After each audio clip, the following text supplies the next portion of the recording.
Berikutnya soal nomor 36. Di antara unsur golongan 13 berikut yang memiliki bilangan oksidasi plus 1 yang lebih stabil daripada bilangan oksidasi plus 3 adalah titik-titik. Caranya bagaimana? Nah, teman-teman, dari kelima unsur golongan 13 berikut, kita bisa tuliskan konfigurasi elektron dari kelima unsur sebagai berikut. Nah, dengan melihat konfigurasi elektron dari kelima unsur tersebut, unsur golongan 13 akan cenderung membentuk ion bermuatan plus 3 karena melepaskan elektron valensinya yang berada di kulit terluar, yaitu yang berada di orbital S maupun orbital P. Akan tetapi, selain membentuk ion plus 3, unsur golongan 13 ternyata bisa juga membentuk ion dengan bilangan oksidasi plus 1 dengan cara hanya melepaskan satu elektron di orbital P-nya saja. Akan tetapi bilangan oksidasi plus 1 ini cenderung bisa terjadi kalau elektron yang ada di orbital S lebih susah dilepaskan. Nah, ini bisa terjadi pada unsur ketika konfigurasi elektronnya sudah ada orbital D maupun orbital F. Nah, orbital D dan orbital F yang ada di konfigurasi Ga, In, dan Tl, orbital D dan F ini berada di energi yang lebih tinggi dibandingkan orbital S. Karena jumlah elektron di orbital D dan orbital F ini lumayan banyak, ada 10 untuk orbital D dan ada 14 untuk orbital F, elektron-elektron yang ada di orbital D maupun orbital F dapat menghalangi elektron di orbital S untuk bisa terlepas dari unsurnya. Sehingga adanya orbital D dan orbital F akan membuat elektron di orbital S akan lebih susah untuk dilepaskan. Itulah sebabnya unsur yang memiliki orbital D dan orbital F akan lebih stabil membentuk ion dengan cara melepaskan elektron di orbital P-nya saja. Sehingga di sini untuk unsur Tl yang memiliki orbital F akan lebih stabil dalam bentuk ion plus 1 dibandingkan dalam bentuk ion plus 3-nya.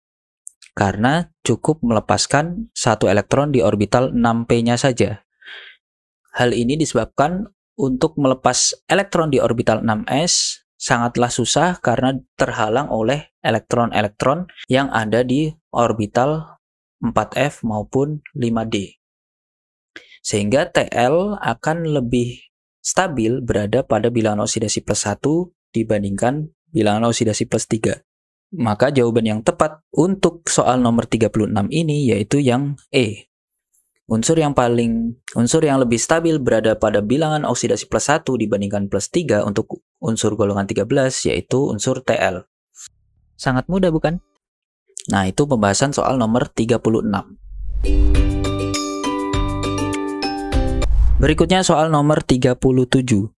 Potensial sel standar untuk reaksi berikut jika diketahui N0 dari Cu2+ menjadi Cu sebesar 0,34 volt dan N0 dari Cd2+ menjadi Cd sebesar minus 0,4 volt adalah titik-titik. Caranya bagaimana? Nah, teman-teman, karena yang ditanyakan nilai potensial sel standar, yaitu nilai N0 sel, maka bisa kita hitung dengan rumus N0 sel sama dengan N0 dari spesies yang mengalami reduksi dikurang N0 dari spesies yang mengalami oksidasi. Nah, melihat dari reaksinya di sini, yang mengalami reduksi adalah ion Cu2+. Karena dari bilangan oksidasi plus 2 berubah menjadi bilangan oksidasi 0. Karena bilangan oksidasinya turun, maka Cu mengalami reduksi. Sementara sebaliknya, Cd mengalami oksidasi dari bilangan oksidasi 0 menjadi plus 2. Sehingga nilai N0 selnya sama dengan N0 dari Cu dikurang N0 dari Cd. Sama dengan 0,34 dikurang dalam kurung minus 0,4. Berarti sama dengan 0,34 minus kali minus hasilnya plus, jadinya 0,34 ditambah 0,4. Hasilnya 0,74 volt. Nah, sehingga jawaban untuk soal nomor 37 adalah yang B, plus 0,74 volt. Sangat mudah bukan? Nah, itu pembahasan untuk soal nomor 37. Berikutnya soal nomor 38. Besarnya pOH dari reaksi berikut jika tekanan O2 adalah 1 atm, suhu 25 derajat Celcius, konsentrasi Al3 plus 1 molar, dan potensial sel terbaca sebesar 2,781 volt adalah titik-titik. Caranya bagaimana? Nah, teman-teman, karena yang diketahui di soal adalah nilai potensial sel, bukan di kondisi standar, maka kita gunakan persamaan Nernst untuk melakukan perhitungan di soal ini. Rumusnya E sama dengan N0 sel dikurang 0,059 per N kali log Q. Yang pertama kita harus hitung dulu nilai N0 sel. N0 sel sama dengan N0 spesies yang mengalami reduksi dikurang N0 spesies yang mengalami oksidasi. Nah, dari reaksi totalnya kita bisa lihat spesies yang mengalami reduksi yaitu spesies O2 berubah menjadi ion OH- sesuai reaksi reduksinya. O2 berubah menjadi ion OH- adalah reaksi reduksi. Sementara spesies yang mengalami oksidasi adalah spesies Al. Dari Al menjadi Al3+, sehingga N0 selnya sama dengan N0 dari oksigen dikurang N0 dari Al, sama dengan 0,401 dikurang dalam kurung minus 1,66. Nah, kita bisa hitung di kalkulator. 0,401 minus kali minus hasilnya plus 1,66. Hasilnya 2,061. Kemudian kita harus tentukan dulu nilai N. Untuk menghitung nilai N, maka kita harus cari koefisien elektron yang terlibat di reaksi total. Nah, caranya sebenarnya simple. Teman-teman lihat dari reaksi O2 berubah menjadi OH-. Di sini koefisien O2-nya adalah 3. Berarti dengan melihat setengah reaksi dari O2, kalau kita kalikan supaya koefisien O2-nya menjadi 3, kita kalikan 3, maka nanti koefisien elektronnya akan jadi 12. Nah, sehingga jumlah elektron yang terlibat dalam reaksi total ini adalah 12 elektron, sehingga nilai N-nya sama dengan 12. Maka kita bisa masukkan ke persamaan Nernst. Nilai SL diketahui di soal sebesar 2,781. Nilai N0 selnya 2,061 min 0,059 per N. N-nya 12 kali log dari Q. Maka nilai log dari Q bisa kita hitung di kalkulator. 2,781 dikurang 2,061. Nah, kemudian kita kasih kurung. Dikalikan minus 12 dibagi 0,059. Hasilnya min 146,44. Maka nilai Q-nya sama dengan 10 pangkat dari hasil log Q, yaitu 10 pangkat minus 146,44. Nah, sementara kita biarkan angkanya seperti ini dulu, karena kalau kita hitung di kalkulator, pasti hasilnya akan error, karena kalkulator nggak bisa menghitung nilai pangkat yang melebihi 100. Nah, kemudian kita tuliskan persamaan dari Q untuk reaksi totalnya. Dari reaksi total ini yang perlu kita masukkan ke persamaan Q yang berfasa aqueous sama gas, yaitu molekul O2, kemudian Al3+, dan OH-. Maka persamaan Q-nya sama dengan konsentrasi dari Al3+, pangkat koefisiennya yaitu 4, kali konsentrasi dari OH-, pangkat koefisiennya yaitu 12, dibagi. Nah, karena O2 dalam fasa gas, maka dinyatakan dalam tekanan. Jadi dibagi tekanan O2 pangkat 3. Lalu kita masukkan nilainya, 10 pangkat minus 146,44 sama dengan Al3 plusnya 1 molar, 1 pangkat 4, kali konsentrasi OH minus, pangkat 12, dibagi tekanan O2-nya 1 atm, 1 pangkat 3. Maka konsentrasi OH minusnya sama dengan OH minus pangkat 12 sama dengan 10 pangkat min 146,44. Nah, untuk mendapatkan konsentrasi OH minusnya, berarti kita akarkan pangkat 12 dari nilai 10 pangkat min 146,44, kita akarkan pangkat 12, atau pangkatnya kita bagi 12. Jadinya 10 pangkat min 146,44 dibagi 12. Nah, kita hitung dulu, 146,44 dibagi 12 hasilnya berapa?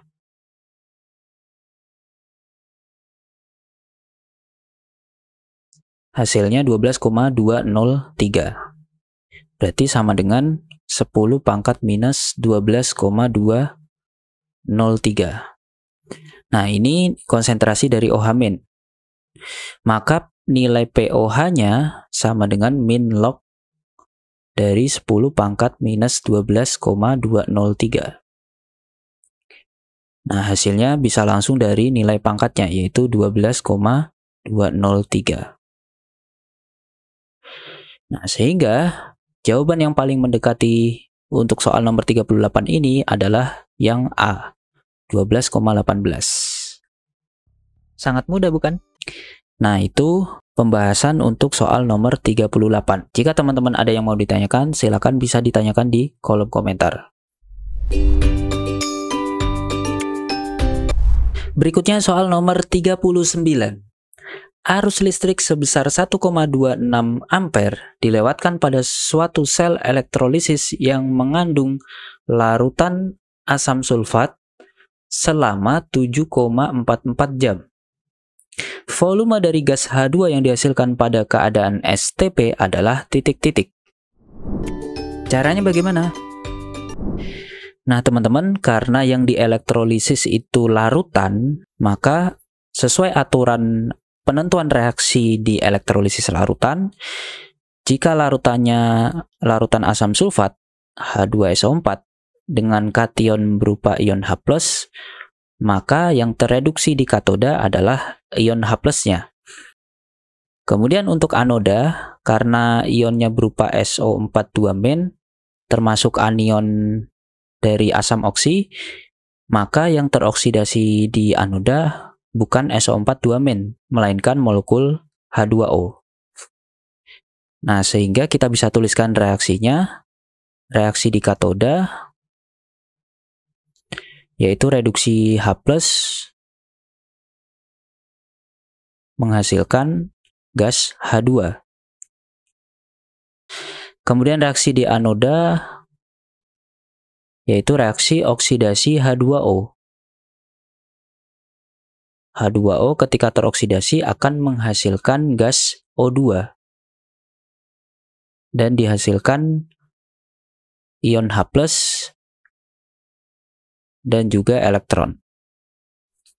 Nah, ini reaksi yang terjadi di katoda dan anoda untuk elektrolisis larutan asam sulfat. Nah, kemudian untuk perhitungan stoikiometrinya, yang pertama kita gunakan rumus Faraday. Jadi mol elektron sama dengan I kali T dibagi 96.500. Nilai arusnya 1,26 ampere dikalikan waktunya 7,44 jam, harus kita ubah ke second. Berarti 1 jam sama dengan 3.600 second. Berarti waktunya kita tulis 7,44, supaya jadi second kita kalikan 3.600 dibagi 96.500. Maka bisa kita hitung di kalkulator.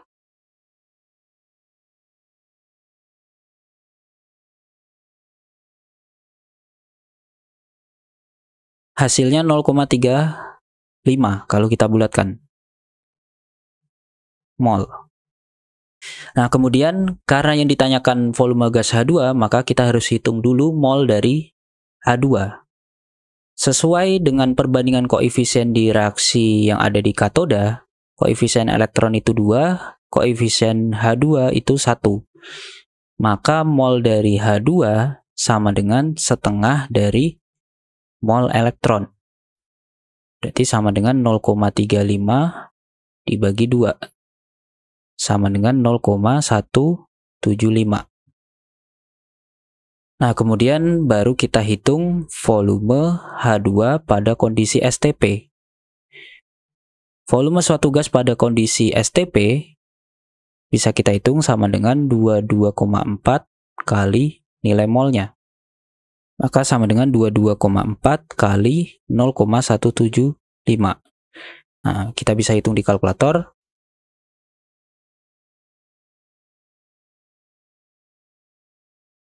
Hasilnya 3,92 liter. Sehingga jawaban yang mendekati adalah yang C. Volume H2 yang dihasilkan pada keadaan STP adalah 3,91 liter. Sangat mudah bukan? Nah, itu pembahasan untuk soal nomor 39. Berikutnya soal nomor 40. Produk dari tahapan reaksi berikut adalah titik-titik. Caranya bagaimana? Nah, teman-teman, reaksi yang pertama, senyawa ini direaksikan dengan Br2HV atau Br2UV. Nah, reaksi ini akan terjadi pada karbon alkana, yaitu karbon yang tidak berikatan rangkap 2, di mana reaksinya merupakan reaksi substitusi radikal, di mana nanti satu atom hidrogen pada karbon alkana akan digantikan oleh atom Br. Nah, karbon yang mana yang hidrogennya akan digantikan oleh Br? Sesuai dengan urutan kestabilan karbon radikal, di sini karbon yang lebih stabil adalah karbon yang di sebelah benzena. Akan tapi ada dua karbon yang di sebelah benzena. Karbon yang atas karbon sekunder, yang bawah karbon tersier. Nah, secara kestabilan karbon tersier lebih stabil daripada sekunder. Sehingga satu atom hidrogen pada karbon tersier yang bawah akan digantikan oleh Br. Nah, ini reaksi yang pertama. Sehingga struktur produk dari reaksi tahap pertama sebagai berikut. Kemudian reaksi tahap kedua direaksikan dengan CH3OH, dicampurkan dengan garam CH3ONa, lalu dipanaskan. Nah, reagen yang kedua ini, kalau teman-teman perhatikan, ada senyawa CH3ONa. Kalau dilarutkan ke dalam pelarut CH3OH, akan terurai menjadi ion CH3O-. Nah, ion CH3O- ini termasuk ke ion basa yang sangat kuat, sehingga ketika direaksikan dengan suatu alkil halida tersier, cenderung akan mengalami reaksi eliminasi. Maka dari reaksi tahap kedua akan dihasilkan produk eliminasi dengan ikatan rangkap 2-nya sesuai dengan aturan kestabilan alkena. Alkena yang paling stabil adalah alkena yang paling banyak substituennya, atau sesuai dengan aturan yang miskin makin miskin, hidrogen yang akan diambil oleh basa kuat CH3O- adalah hidrogen yang berasal dari karbon yang lebih miskin. Nah, karbon yang atas ini punya 2 hidrogen. Yang bawah punya 3 hidrogen. Sehingga hidrogen yang diambil dari karbon yang atas. Sehingga produk alkena yang dihasilkan sebagai berikut. Nah, ini produk dari reaksi tahap kedua. Kemudian reaksi tahap ketiga, penambahan Br2 dengan pelarut CCl4. Nah, penambahan Br2 dengan pelarut CCl4 ini terjadi reaksi adisi pada alkena, yaitu terjadi penambahan ikatan ke Br dan juga Br. Jadi kedua atom karbon yang berikatan rangkap 2 ini ikatan rangkap 2-nya akan diputus, masing-masing karbon akan mengikat atom Br. Nah, reaksi adisi dengan menggunakan Br2 termasuk reaksi adisi anti. Adisi anti adalah reaksi adisi di mana produknya secara stereokimia posisi ikatan karbon ke Br akan saling berlawanan satu sama lain. Sehingga kalau yang satu ikatan Br itu ke depan, maka ikatan karbon ke Br yang satunya akan ke belakang. Atau berlaku kebalikannya. Kalau ikatan karbon ke Br yang bawah itu ke belakang, maka ikatan karbon ke Br yang satunya akan ke depan. Jadi, produk akhir yang akan dihasilkan antara dua senyawa ini. Maka dari 5 pilihan senyawa yang diberikan, senyawa produk akhir yang sesuai adalah senyawa dari struktur nomor 5. Maka jawaban untuk soal nomor 40 yang tepat adalah yang E. Produk akhir dari reaksi tersebut adalah struktur nomor 5. Sangat mudah bukan? Nah, itu pembahasan soal nomor 40.